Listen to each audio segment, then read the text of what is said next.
Welcome to No Longer a People Pleaser. You most likely did not feel taken care of as a child, emotionally and even mentally. You felt like the one who had to pour into others, the one who had to support others' needs and always hold things together. Give, and give some more. And there was rarely the space for any reciprocity. Decide today to give to yourself for a change and stop compromising your energy to overextend and overgive to others. If this is your first time here, my name is Tina Rose, and I have been summoned to change the trajectory of your life. And maybe you clicked on this video. There's a good chance you did. If you are ready to stop living in the past and living from the pain of your childhood trauma, and I am guided to share stories of what I went through and stories about my healing process as well. And so today I am here to share about something that happened recently. It was yesterday, but it is around the difference between giving your energy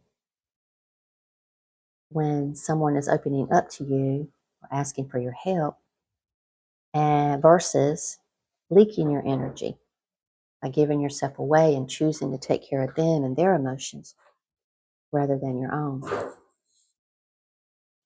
And I want to share this with you because I think a lot of us, I know I did, need practical examples of what to say and what not to say. I had no idea how to communicate in a healthy way. I mean, how could I? How can we if we grow up from infancy in that dynamic of unhealthy communication and not learning how to regulate our own emotions and feeling the need to be unhealthy by regulating everybody else's emotions? How can we know what the healthy thing is to say versus the unhealthy thing? And so this is what I hope to provide to you today by talking about this situation. Yesterday, somebody I've known for a very long time, they're in their 80s, needed my help. And they had gotten a citation.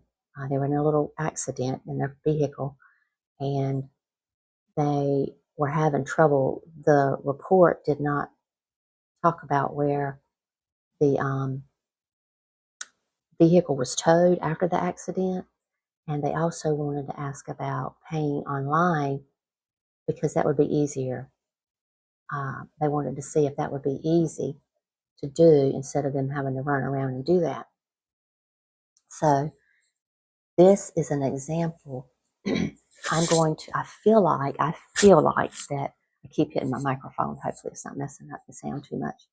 But I feel like I did a pretty good job staying in my own lane, staying in my own energy. And I feel like I did not leak my energy. I feel like I did not people please. I feel like I did not try to fix their situation or fix the way they were feeling. And so I want to give you examples of what that would look like. And I talk about it as giving your energy in a healthy way versus leaking your energy in an unhealthy way. But I am very glad to say that I did not do this in that situation yesterday. And it helped that I was aware in the beginning. The person texted me yesterday. They said, is it okay if I come over sometime soon, if possible, and ask you to help me with such and such? And I said, sure. So when they got there, I could tell that this person had been very upset. I could feel the energy. I could see the face, and it looked like Um, a lot of crying had been happening.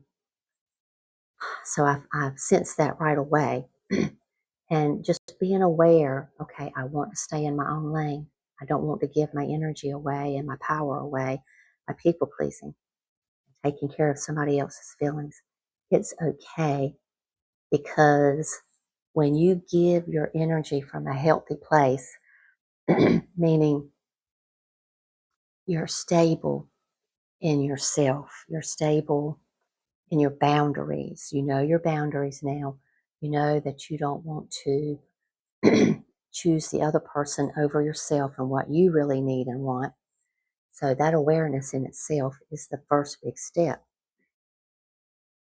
And secondly,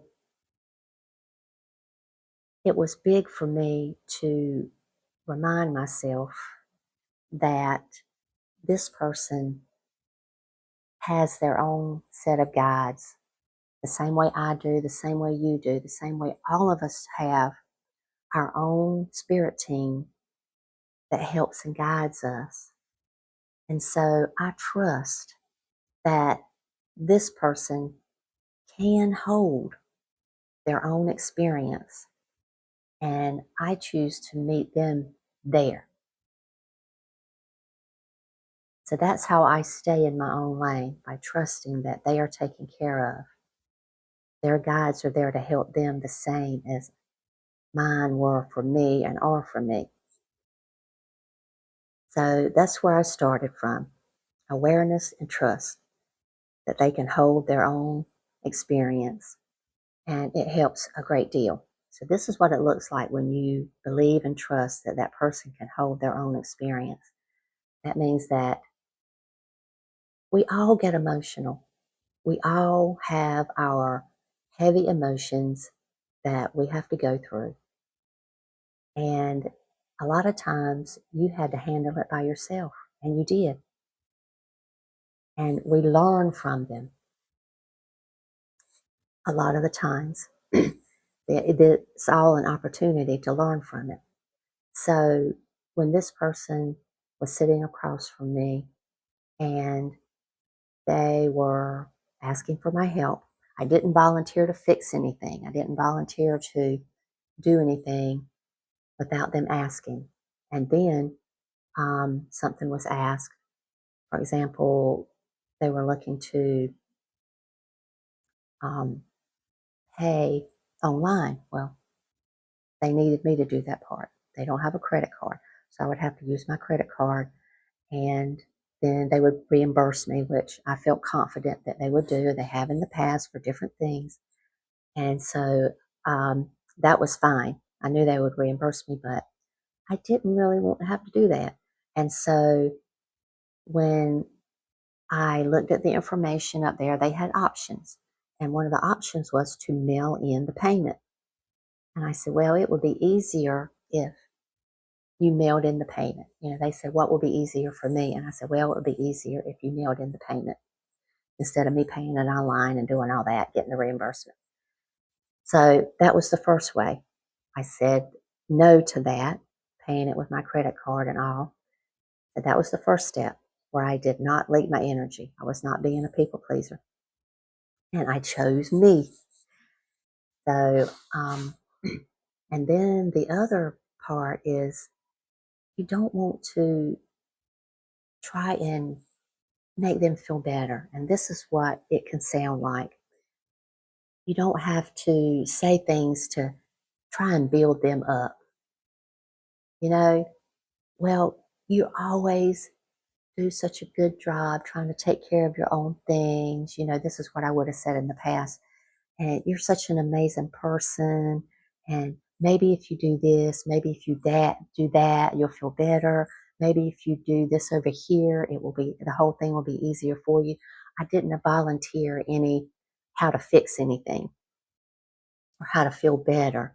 I just validated that this was a crappy situation, and it made them feel overwhelmed. Hence, they got very emotional about it because they have their own childhood trauma, you know, about how to handle these dilemmas and things like that.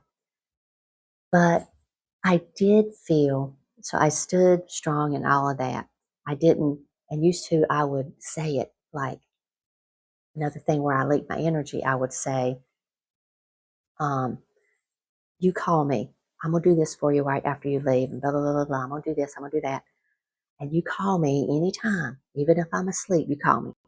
I've said that many times, but I didn't yesterday. So that would be where we overextend. Another way that we leak our energy and give our power away. So the next thing I want to talk about is how I had a ping in my heart when that person was starting to be more vulnerable and talking about how they felt and how it was so hard and that they, cried all morning. Um, and I felt compassion. I felt compassion. But the beautiful thing about it is I felt the compassion and had empathy for that person and the way they were feeling without feeling or being codependent. That's always been a fine line for me, knowing what's the difference, practically from a practical standpoint between feeling and showing compassion and being codependent, having codependent behaviors. And yesterday, I felt the difference and I stayed in my own lane as I felt compassion. I did not try to build them back up.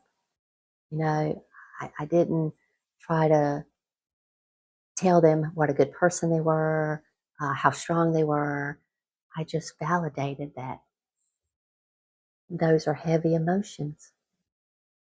And I trusted without saying it, you'll get through it. It'll be okay because of this. It'll be okay because of that. That's what I used to do, but I didn't do that yesterday.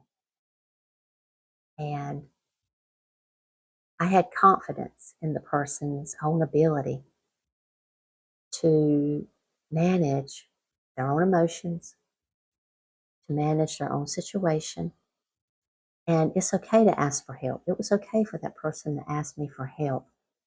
A lot of times, the elderly don't know how to do a lot on the internet and they don't, have all that experience. We being interdependent can be a healthy thing. And so it was okay for them to ask for help. Um, and it felt good for me not to overextend. These are just some of the ways that we can take steps to fall back in love with our own self. Every time we choose us in every interaction, no matter how small or how big, we are taking steps to self love. That's the end goal. We're learning to follow our own inner divine guidance, to wake up to what is possible for our life. You want to choose yourself in a way like never before. Because most likely, if you're like me, you never did. Never chose yourself.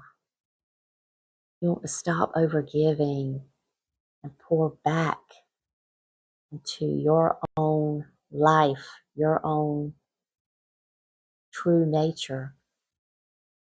You are worth it. This is why you are here. This is Earth School. You are here for this purpose, to heal, so that you can shine your light,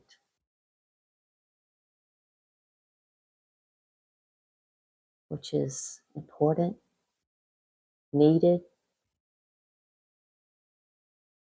and the world is waiting for it. It doesn't seem like it, but it is. From me and our friends in high places, we see you, we love you, we honor you, and we trust you. Blessed be.